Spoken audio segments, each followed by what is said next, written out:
Je vous donne mon témoignage pour clôturer. Vous savez, quand Dieu vous appelle à tout laisser, vous savez qu'il vous a appelé à tout laisser. Nous sommes en 2003, à la nouvelle cité de David. On vient embaucher les gens à l'entreprise de télécommunications qu'on appelait Oasis. Mon grand frère est positionné avec son épouse Akin dans cette entreprise. Et ils me disent, il faut que tu ailles là-bas. Tout est beau, n'est-ce pas? Mais le jour où on programme les entretiens d'embauche, c'est le jour où je suis en séminaire sur la chaire de Papa Albert. Je dois commencer à 17h15. Jusqu'à 16h50, la personne qui devait nous interviewer n'avait pas encore commencé. Et ce qui m'a énervé, c'est que quand elle entre, elle dit « Dessinez l'arbre ».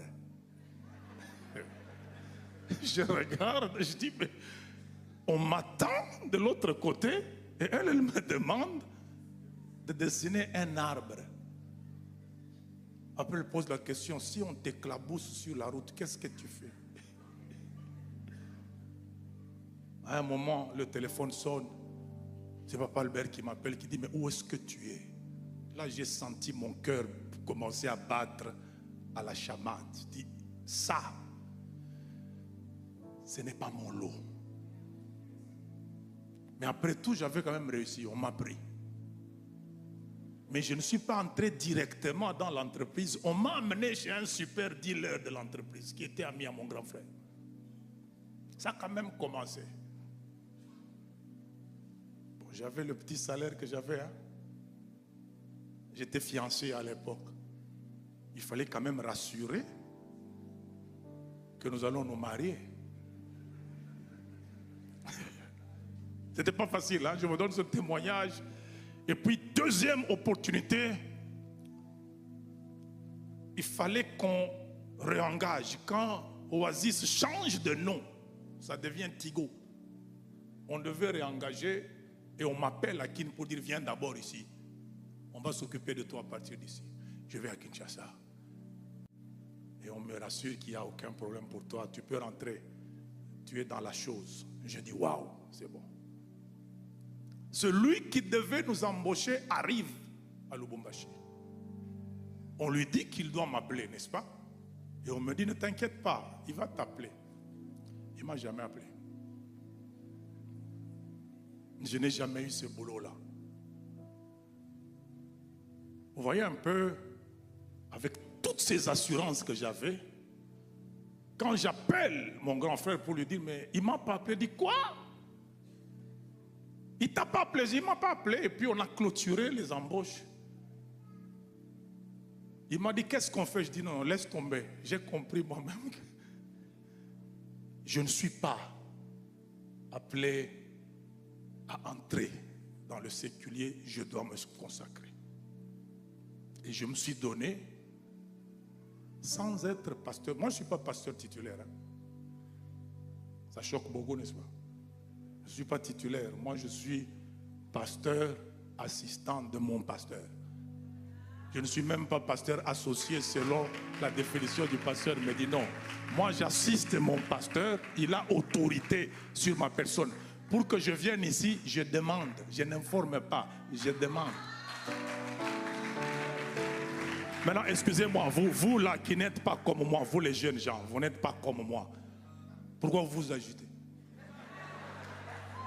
Dosez un peu vos ambitions. Ne pensez pas que pour rayonner, il faut être leader top. Faux.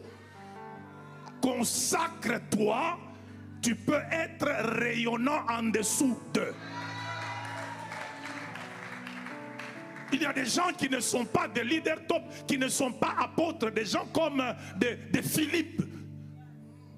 Il y a des diacres qui ont eu des impacts dans les actes des apôtres plus que Thomas. On nous parle d'Étienne, on nous parle de Philippe, mais Thomas, il n'y a que son nom. Amen. Consacre-toi. quant à la prise en charge, Dieu sait ce qu'il fera. Que Dieu vous bénisse.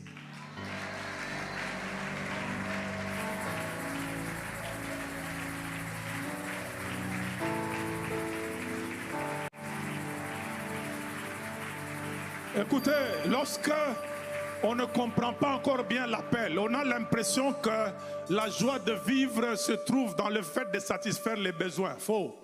Vous pouvez vivre non comblé tout en ayant tout ce qu'il faut pour satisfaire vos besoins sociaux. Mais la joie de vivre, Christ nous la donne. Ma nourriture est de faire la volonté de celui qui m'a envoyé et d'accomplir son œuvre. Je ne suis pas malheureux.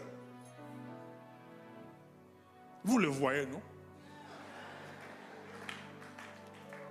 Nous allons nous remettre entre les mains du Seigneur. Il y a quelqu'un qui doute, qui ne sait pas comment. Mais si tu sais, parce qu'il y a toujours des indicateurs que c'est le moment pour toi de lâcher, tu le sais, lâche, jette-toi à l'eau. Tu es fils d'Abraham, tu es fille d'Abraham. Abraham n'avance pas dans la clarté de tout ce que Dieu dit.